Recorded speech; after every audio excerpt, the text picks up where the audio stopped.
Et justement, dans ce conflit à Gaza, 8 dirigeants donc arabes se réunissent aujourd'hui à Riyad pour discuter d'un plan en réponse à la proposition de Donald Trump de placer la bande de Gaza sous contrôle américain et de déplacer sa population palestinienne.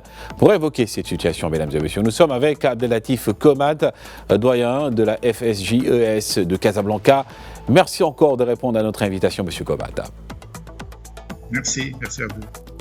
Alors pourquoi ce sommet se veut une rencontre pour contrer le plan américain proposé par le président Trump? En fait, ce sont, je dirais, des rencontres évidentes devant l'ampleur du fait qui a été annoncé de déplacer la population palestinienne justement et pour prendre le contrôle de la bande de Gaza. Bien évidemment, il est tout à fait normal que des pays arabes, dans une première étape, se réunissent pour justement évoquer cette question.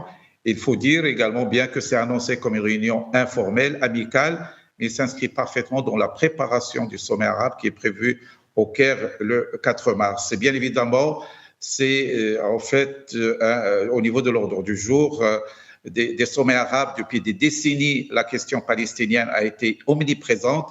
Et bien évidemment, il est normal, devant l'ampleur, tout d'abord, bien sûr, il y a ces 15 derniers mois, en fait, je dirais, dans lesquels a été, en fait, la bande Gaza confrontée à des bombardements avec des dizaines de milliers de décès. Et puis, également, le plan Trump qui a été mis sur la table depuis quelques jours et qui consiste justement à déplacer la population de Gazaouis et à prendre le contrôle de la bande de Gaza, d'en faire, soi-disant, une riviera de la région. Bien sûr, il est tout à fait normal que les pays arabes, mais au-delà, parce qu'il faut s'attendre à ce que tout ce qui va sortir du sommet du pays arabe va prendre une ampleur encore plus internationale au niveau du sommet islamique, mais également au niveau des Nations Unies, parce qu'effectivement, la question elle est de grande ampleur. Et peut-on parler de plan malsain et à quoi aussi consiste-t-il ? En fait, oui, effectivement, on peut le dire parce qu'il s'agit en fait d'aller à l'encontre du droit international, de déplacer tout un peuple. En fait, c'est une chose, je dirais, de grande ampleur au niveau des relations internationales et du droit international. Alors, bien sûr, ce qui est dit, c'est en fait la reconstruction de la bande de Gaza, mais ce qui est lu à travers les analyses, c'est peut-être un déplacement qui serait éventuellement son retour. Et cela, bien sûr, n'est pas prôné, n'est pas souhaitable, n'est pas en fait en vigueur même dans les relations internationales et les traditions internationales, le droit international, parce que effectivement un peuple qui est dans cette terre depuis des siècles et bien sûr qui est sous, je dirais, aujourd'hui une pression militaire depuis plus de 80 ans, c'est pas du jour au lendemain qu'on va décider de le désenraciner de sa terre pour dire qu'on va le déplacer vers d'autres pays.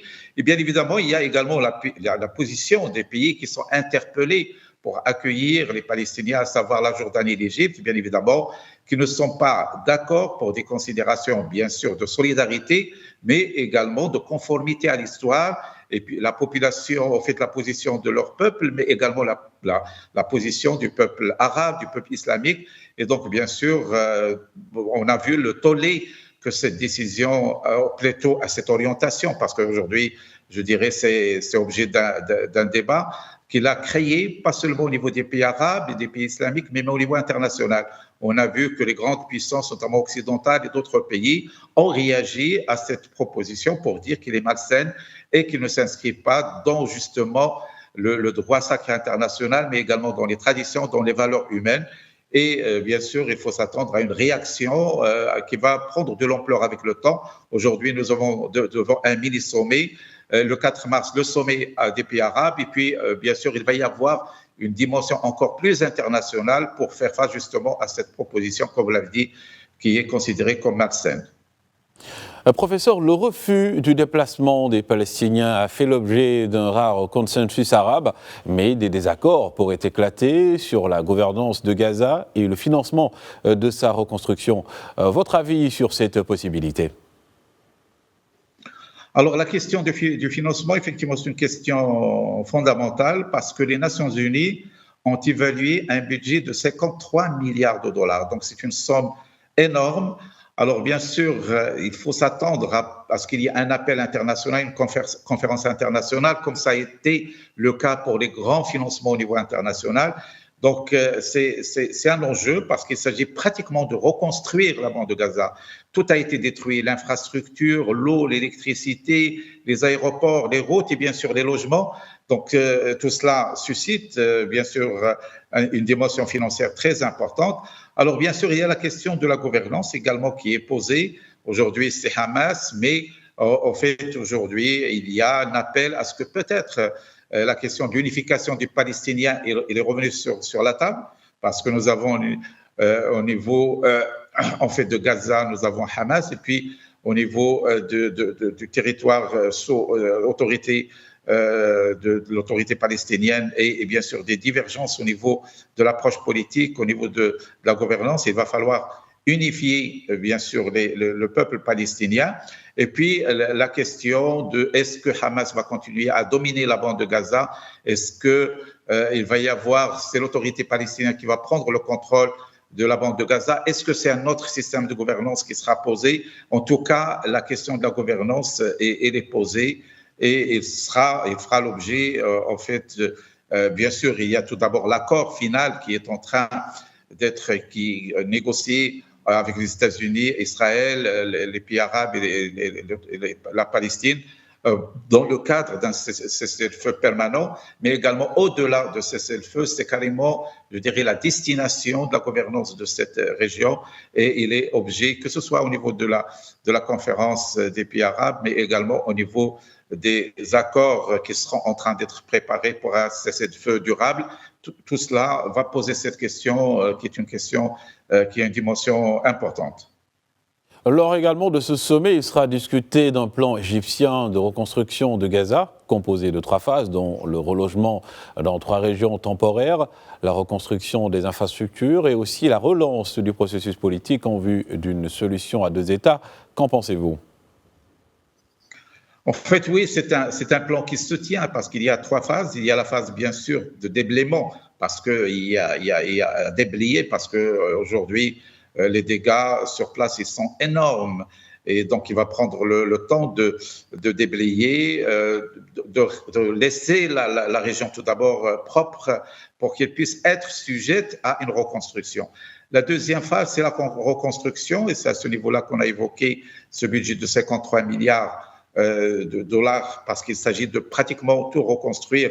Et le timing qui est proposé, c'est de 3 à 5 ans, parce que c'est une opération de très grande ampleur. Si on arrive à le faire entre 3 et 5 ans, c'est déjà une très bonne performance.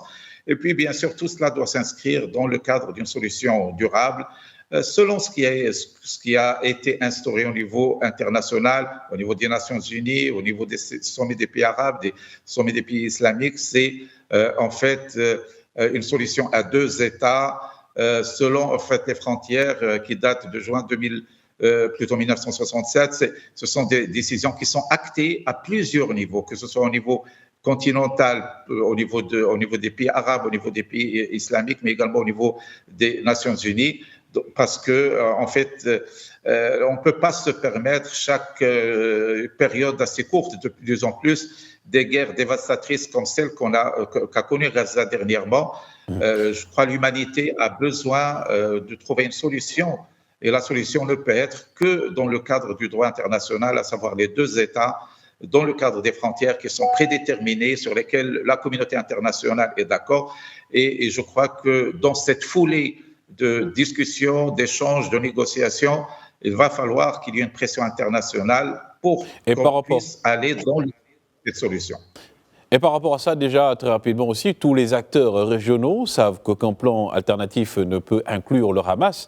Le mouvement palestinien acceptera-t-il, selon vous, de s'éclipser ? Alors, bien évidemment, est-ce qu'il acceptera? Certainement pas. Maintenant, est-ce qu'il a le choix? Est-ce qu'il sera obligé?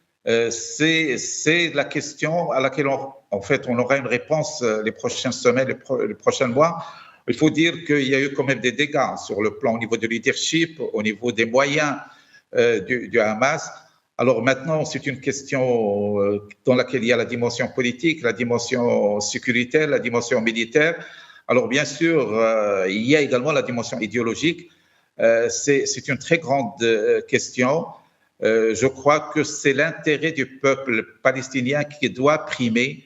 Et en termes de responsabilité, le Hamas devrait aller dans un sens, je dirais, de responsabilité, d'aller dans le sens beaucoup plus de répondre à l'intérêt du peuple palestinien, s'il doit s'éclipser, pour que le peuple palestinien puisse vivre, je dirais, dans la paix, dans la sérénité. Je crois que ça pourrait être une des solutions responsables. Et bien sûr, le mode politique, la gouvernance, c'est une affaire interne aux Palestiniens. Ils devraient se mettre d'accord sur un système qui prendrait en considération surtout le peuple, écouter le peuple et placer l'intérêt du peuple en premier, non pas placer l'ego et les dimensions. Et également tout ça vers une solution à 2 États. Merci encore à vous, Abdellatif Komat. Je rappelle donc que vous êtes le doyen de la FSJES de Casablanca.